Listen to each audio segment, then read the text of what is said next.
अस्सलाम वालेकुम फ्रेंड्स। इल्मी एकेडमी की तरफ से स्पोकन इंग्लिश से रिलेटेड एक नई वीडियो में खुश आमदीद। फ्रेंड्स, हमारी आज की वीडियो का टॉपिक है how to speak English with kids at home. बच्चों के साथ घर में इंग्लिश कैसे बोलें। ये एक बहुत बड़ा इशू है तमाम पेरेंट्स के लिए। सब लोग कहते हैं, चाहते हैं कि हम अपने बच्चों के साथ इंग्लिश में बात करें, क्योंकि वो जब स्कूल जाते हैं तो इंग्लिश में बात कर रहे होते हैं अपने टीचर्स के साथ। लेकिन जब घर में आते हैं तो पेरेंट्स के साथ इंग्लिश बोलने में थोड़ी हिचकिचाहट होती है, फ्लक्चुएशन होती है। तो आज हम छोटे छोटे सेंटेंसेस की हेल्प से पेरेंट्स की हेल्प करेंगे कि वो अपने बच्चों के साथ कैसे इंग्लिश में बात कर सकते हैं। तो उर्दू में कुछ सेंटेंसेस आपको आपकी स्क्रीन पर नज़र आ रहे होंगे। तो अगर आप भी इन तमाम सेंटेंसेस की इंग्लिश जानना चाहते हैं जो कि आप अपने बच्चों के साथ बोल सकते हैं, तो इस वीडियो को एंड तक ज़रूर देखिएगा। वीडियो शुरू करने से पहले अगर आप हमारे चैनल पर नए हैं तो चैनल को सब्सक्राइब करके बेल नोटिफिकेशन को ऑन कर लें, ताकि इस तरह की हर नई आने वाली वीडियो आप तक टाइम टू टाइम पहुँचती रहे। तो चलें वीडियो स्टार्ट करते हैं।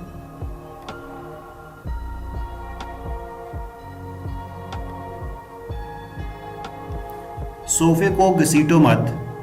अगर आप अपने बच्चे को ये इंग्लिश में कहना चाहें तो इस तरह कहेंगे, डोंट ड्रैग द काउच। सोफे को इंग्लिश में काउच कहते हैं। Don't drag the couch, don't drag the couch. तुम्हें चोट लग जाएगी। इसको इंग्लिश में कहेंगे, यू माइट गेट हर्ट। चोट लगने को गेट हर्ट कहते हैं। You might get hurt, you might get hurt. सोफे पे चढ़ जाओ। आप अपने बच्चे को इंस्ट्रक्शन दे रहे हैं कि सोफे पे चढ़ जाओ। इसको इंग्लिश में इस तरह कहेंगे, get on the couch, get on the couch, get on the couch.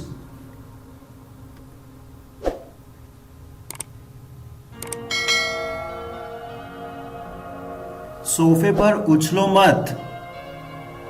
Don't jump on the couch, don't jump on the couch, don't jump on the couch.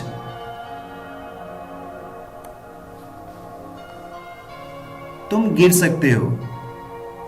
You might fall, you might fall।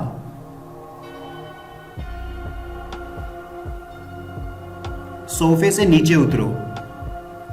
Get off the couch, get off the couch। सोफे पे चढ़ने को get on और सोफे से उतरने को get off, get off the couch। Friends, यहाँ पे मैं आपको एक बात बता दूं कि जब भी आप इंग्लिश में बात करें तो अपने एक्सप्रेशंस साथ ज़रूर रखा करें। जिस तरह हम उर्दू में बात करते हैं या किसी और रीजनल लैंग्वेज में बात करते हैं तो हमारे एक्सप्रेशंस शो करते हैं कि हम क्या बात कर रहे हैं।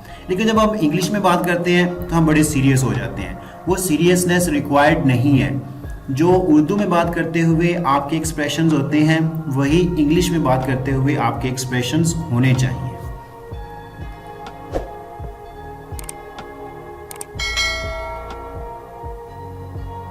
अब सोफे पर बैठ जाओ। Now sit on the couch, now sit on the couch, now sit on the couch. आपस में झगड़ा मत करो। ये आप अपने बच्चों को ये इंस्ट्रक्शन दे सकते हैं, ये एक नसीहत कर सकते हैं कि आपस में झगड़ा मत करो। इसको इंग्लिश में कहेंगे, don't quarrel with each other. झगड़ा करने को क्वार्रल कहते हैं। Don't quarrel with each other, don't quarrel with each other. सफाई निस्फ ईमान है। Cleanliness is half faith. सफाई को इंग्लिश में क्लीनलीनेस कहते हैं और ईमान को फेथ कहते हैं। Cleanliness is half faith.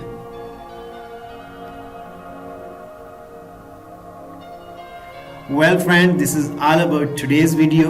Video अच्छी लगी हो तो लाइक और शेयर करना मत भूलिएगा। और हाँ, अगर अभी तक आपने हमारे चैनल को सब्सक्राइब नहीं किया तो जल्दी से चैनल को सब्सक्राइब कर लें, ताकि इस तरह की हर नई आने वाली वीडियो आप तक आसानी से पहुंच सके और आप डेली बेसिस पे इंग्लिश सीखते रहें और आप अपनी लाइफ में ग्रो करते रहें। Thanks for watching the video.